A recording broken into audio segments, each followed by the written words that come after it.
La bordure a disparu. L'ordre est brisé. Et c'est aujourd'hui que la distinction sera faite entre les faibles. Oui, je te regarde, Jean-Michel. Et les héros. Liberté! Je vous partage une trouvaille complètement dingue. Heroes Write and Conquer. Un jeu où ce que tu retrouves sur une seule feuille, avec un petit crayon, toute la profondeur tactique d'un bon jeu classique de gestion de ressources et de guerre et de magie. Vous avez joué à Warcraft, Rise of Nations, Civilisation. On a comme un peu tout ça, mais sur une feuille, dans une petite boîte comme ça que tu peux amener partout.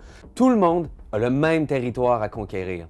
Il y a des reliques à collectionner, des créatures à combattre, des boss, mais chacun a sa propre arborescence de recrutement qui lui est propre. Les Nagas, vous n'aurez pas beaucoup d'unités à mettre sur le terrain, mais plutôt un gros boss, l'hydre, que les autres devront affronter. Alors que si vous jouez les morts vivants, vous préférez être un filou qui maudit des terrains et laisse des pièges un peu partout. Et si vous voulez plutôt partir à la conquête de plein de territoires différents, les orques seront votre choix, avec des éclaireurs, des frondeurs qui vous aideront à couvrir plus de terrain.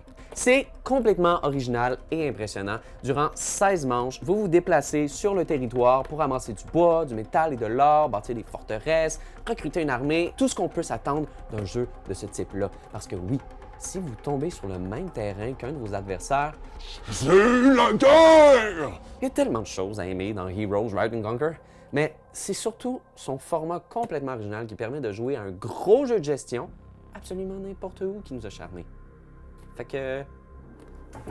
à l'attaque!